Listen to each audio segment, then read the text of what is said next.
Welcome to the Agronomy and Farm Management Podcast. I'm Amanda. And I'm Elizabeth. Thanks for joining us today. Incorporating cover crops into your cropping rotation can provide a lot of benefits, but we know when we talk about the potential impacts to planting, it can also introduce some challenges. Planting green is something we hear a lot about, see it on social media, those brave souls that are going out and planting into green cover crops. That really can provide some opportunities and flexibility around your termination timing, depending on the weather conditions you're experiencing in the spring. So I know probably a lot of folks have some curiosity about what it would take to make that sort of effort work. So today we've got two experts joining us. We've got OSU Extension's lead scientist, Alyssa Essman, and we've got Purdue University's Extension Corn Specialist, Dan Quinn. So I'd like to give each of you guys just a moment to introduce yourselves to our listeners. Dan Quinn, I'm the Extension Corn Specialist at Purdue. So, in my role, it's all things corn. Anything that has to do with corn, I'm typically involved with it some way or somehow. So that stems from, cover crops, which we'll talk about today, but from anywhere from equipment to disease to, irrigation to fertility and everything in between. So if it has to deal with corn, I'm usually involved with it some way or somehow. One man corn band. And Alyssa's a returning guest. Yeah, thanks, Elizabeth. I'm Alyssa Essman. I started actually this past August as an assistant professor in the Department of Horticulture and Crop Science at Ohio State. And I also serve as the State Extension Specialist in Weed Science. I provide leadership for an applied research and extension program focused on weed management in corn, soybean, wheat, forages, and pasture systems. We've got a lot of great expertise sitting at the table with us today, Amanda. Yeah, this is exciting. Glad we're able to talk to you guys today. Dan, let's start with you. And one of the greatest impacts on potential yield is making sure you get that seed in the ground and get it in there in a way that's going to promote good emergence. So when we add in planting green, there's a lot more to deal with. What tips do you have for that situation? Yeah, that's a good question. You look at, the comparison between corn and soybeans, right? I think corn is, it's a little more important, I would say, a little more tricky to make sure that corn, one, is getting out of the ground uniformly and timely. Because if we have challenges in terms of losing plant population or having uneven emergence in corn, it often is a lot more of a detriment than soybeans. So when it comes to planting into cover crop systems, where a lot of my work has lied is that the importance of some of the planter, how you set the planter, the technology that is available, and how to really approach it. One thing we've learned to start off the bat, right, if you're going to plant green or into a cover crop system, often completely different, or you may have to change quite a few things than just in a conventionally tilled soil, right? You can't really just, with cover crop systems, you can't just expect to go as you would normally in a conventional till system. But planting greens is a whole nother challenge, very different than just terminating a cover crop 3-4 weeks ahead of time and planting into that versus planting green. I think the big thing with corn especially is one, maintaining that furrow of that seed, right? It's maintaining the applicable depth of that seed, but also making sure that residue is out of that furrow. One thing we deal with, with the small grain cover crops is hair pinning, right, where you get that residue that's in that furrow. And also with cover crops, right, you're going to have variable soil conditions because you have variable residue levels across that entire field. So you're going to have variable moisture conditions and temperature conditions. So it's really doing your best to, one, pay attention, get out of the tractor cab and pay attention to those planter passes. Is that furrow closing? What is my depth? Is those soil conditions adequate at that point in time? Is the soil temperature adequate at that point in time? So it's doing a lot of the legwork early on to make sure that seed is going into the ground at the proper placement, that furrow is closing. And we're doing some work with a lot of the different planter technologies that are out there that can maybe help with planting through some of these heavy residue systems. How much difference do you see in adjustment needs going from something that's maybe 10 inches tall and hasn't elongated yet, like with a cereal rye, to something that's a lot taller, probably more root growth, that type of situation? Yeah, I think it really has to do with especially with corn, right? There's so much technology out there on these planters.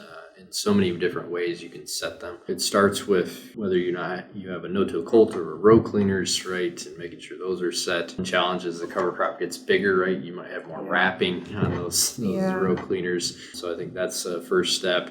Downforce is something we've been working on quite a bit with Purdue. We've started this past year is just looking at, there's a lot of new systems that are, they originally had the spring, but now they have hydraulic, and then they're active, or static downforce systems. So like planting into really heavy residue, like downforce, which can help you maintain kind of that consistent depth and consistent ground contact, is really, really important. We had some trials this past year with our weed scientists at Purdue where we were planting green. And with those planters today that have like the active downforce systems, you can feel that planter adjusting, just how much it has to adjust in a planting green type system. So I think downforce is really, really critical because that's always going to help you kind of manage your consistency and the depth and the ground contact of the planter. And then, part of another reason that we've looked at too is on the closing wheels as well. We've seen some indication that when you're in a cover crop system, whether it be planting green or not, it's a lot more, the soil conditions are a little bit different, the residue is a little bit different, and making sure that furrow is fracturing and also cutting through that residue and making sure it's closed is really, really important. So you kind of work from the front of the planter and work through the row unit to the back of the planter. And starter fertilizer for us too is huge, especially with cover crop systems, small grain cover crop systems like a rye or wheat, because of the carbon that they have, just that sheer amount of residue. It's taking up a lot of nitrogen. It's immobilizing a lot of nitrogen. So starter fertilizer that is kind of below that residue layer next to the seed can give that plant some capacity to kind of get through that early season, maybe tie-up period with some of that nitrogen. But you kind of take all the components that you have to your advantage and really make sure they're set where you're getting consistent depth. You're getting into the moisture in that soil. You're closing that furrow. You're fracturing that furrow to get good seed-to-soil contact. So it's doing everything you can to, again, getting out of the plant, out of the tractor cab, and just making sure, how's that planter going through that residue? How does it look? How does the furrow look? Where's the seed? Right? There's a lot of checking. It's important anyway, but I think it's even more important when you're planting into cover crops and planting green. Excellent point. I know that's advice we always give is if you sit in the tractor and you never look behind you when you're planting, it can bite you sometimes. But it becomes even more critically important. You think about all the components you discussed, how important those are to success, how difficult it is to pick the setup combinations, even when you're not in a high residue planting green situation. And I was going to add, corn, like planting green in corn is really, really challenging. There's farmers that can do it, right? And they do it well. It often has taken a lot of trial and error for them to get there. When I was in grad school in Kentucky, we tried to plant green, with corn, and it's really, really challenging. Like soybeans can adapt a lot better and they can tolerate it. One of the challenges we see with planting green, right, if that residue is pretty big, it's standing, is the light issues with corn. You almost have to have some crimping, right? If you are going to plant green, if you want to go that way, getting that rye or that cover crop residue to lay down is really, really important, because in instances where we left it standing up, what's really, really interesting is that corn will often be anywhere from 10 to 12 inches taller, where it's trying to fight through that residue. And that results in a thinner stem, thinner leaves. Corn is just very finicky, right? It doesn't like things next to it. It doesn't like things around it when it's getting up and going. So you kind of have to do everything you can to manage that. And one thing we found is just if that rye stays up after you plant green, that corn really, really struggles to get through that biomass, where if you can lay it down, it can help with some of that. Yeah, and you mentioned crimping. Excellent benefit to that, because you can then control what direction that cover crop goes down, which if you let it choose, you can create other types of headaches as well. So you mentioned getting fertilizer in there to combat that carbon issue. Do you have rates that you recommend? Yeah, it's why I usually tend to, most planters today, you typically have some form of an in-furrow, or you're able to band it off the row, whether it be the conventional 2x2 or the 2x0, or there's 2 by 2 by 2, or we can go on and on how many there is. But when it comes to cover crops, right, especially like the small grains cover crops like a cereal or rye, they have the capacity. One, they have a lot of carbon, they have high seed-to-N ratios, and they also take up a lot of nitrogen and don't always give it back. Why I prefer something like a 2 by 2 or 2 by 0, right, is because we often need a little bit more nitrogen than what you could put in furrow. So we're typically in that 40, 50 pounds rate through a 2 by 2 starter. Don't ever want to put that in furrow. So using a system where we can maybe get it off the seed.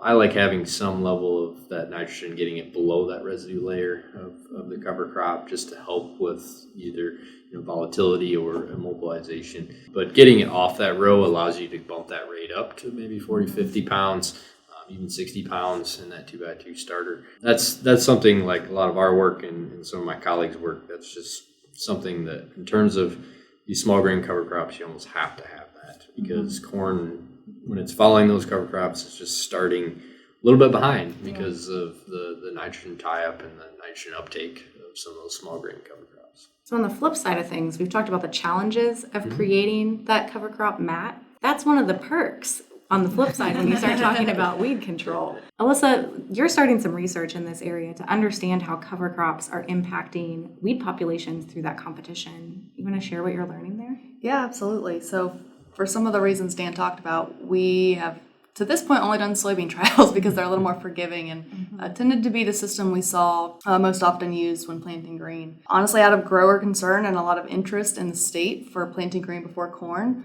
we will be starting a project. I have a grad student who started in January who will be focusing on kind of the weed management component of that. But when it gets to our soybean study, right, and in general, when it comes to cover cropping, there's a lot of decisions that have to be made, right? Species selection, establishment, which we've talked about. But when it comes to the things we can control, it's really this termination timing that influences how much weed suppression we get, right? Because that is what really drives biomass production. And we know for the suppression of weeds by cover crops, it's really how much biomass we can produce and how much ground cover we get as to how successful our cover crop will be at suppressing our weed population. And so we had a work out of Clark County, Ohio over 3 years where we evaluated planting grain before corn. And we looked at seeding rate of the cover crop, termination timing, and herbicide program. In terms of seeding rate, it was really the presence of the cover crop that influenced weed suppression. So we didn't see any difference between 45 and 90 pounds per acre, right? But both were different than the 0% seeding rate, our control. In terms of termination timing, we had 3 kind of what we called systems.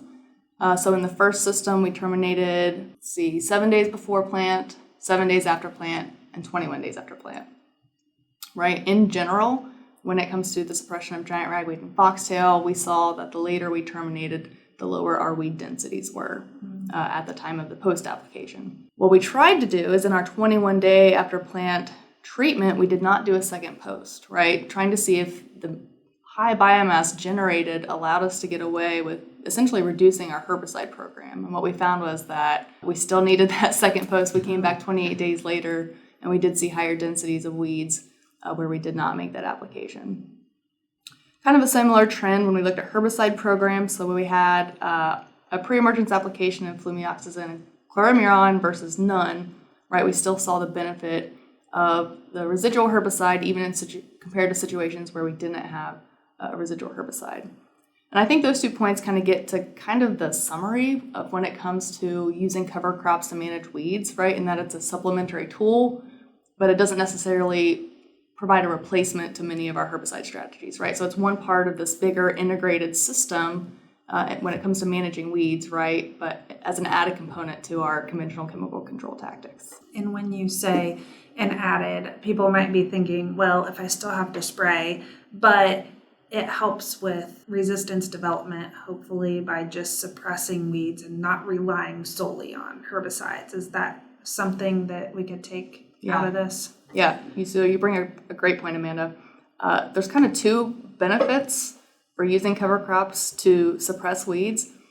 So when we had a reduction of weed density at the time of post-application, right, that's fewer weeds that we're making that post-application too. When it comes to herbicide resistance management, that's a lower chance that we're selecting that one random individual within a population for resistance.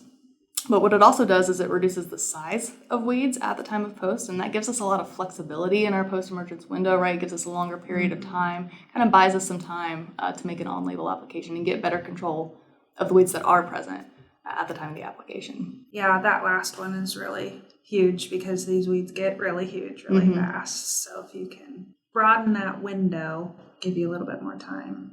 Yeah. It's a good benefit. Especially for some of the weeds that are more challenging in Ohio, giant ragweed and water hemp, right? Those are really fast-growing plants, and so anything we can do to buy us some time and flexibility in our post-application is really beneficial.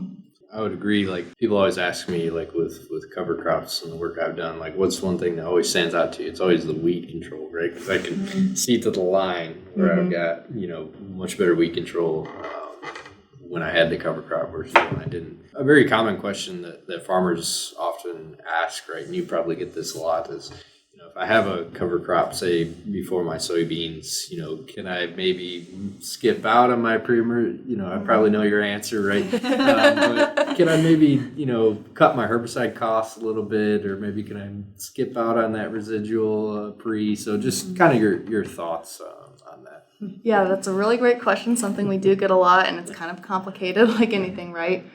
In all of our studies, and I think a lot of literature would support that you still see a benefit of soil-applied pre-emergence products, even in situations where you do have higher residue. Another question that comes up related to that is how much of that product is actually making it to the soil, right? And again, most of the time we do see a benefit. I think the concern there is that we're essentially applying a reduced rate. And so what does that do for resistance development, I think, is kind of the next step in answering that question. I don't know that I have a great answer to that, other than that, for things like water hemp, we have a zero tolerance policy, right? So if we're controlling all of those weeds and we don't have any reproducing and contributing to the next population in the following growing season, then, I think it's less of a concern than where we're letting those populations reproduce and exist throughout the years. Yeah, really good question. Yeah, and thinking towards the future, see and spray technology is becoming more available. So if you're able to reduce that population, right now you might not have the technology to reduce the amount of herbicides you're spraying because you have to still cover the whole field, but perhaps in the future, that's something that can be partnered together to really reduce your herbicide cost if there's less that you have to spray and you have the technology to do that. Absolutely. Yeah, and I think applications across the whole field of this effective soil-applied pre-emergence products are still going to be critical, but yeah, you're right. It's that post-application. If we have fewer weeds in field and we can reduce the amount of product that we're putting out, I think that's where the benefit of that system will come in. Back to the corn side, my main point is, like what I started with, right, is I think with cover crop, because I'm seeing more and more with, the carbon programs, and you think about CI scores coming in, and, the ethanol side, and all this, we're going to see more and more folks kind of say, I get this question around, I want to put cover crops in, I don't know where to start, or where should I start? And I think we talked about planting green, right?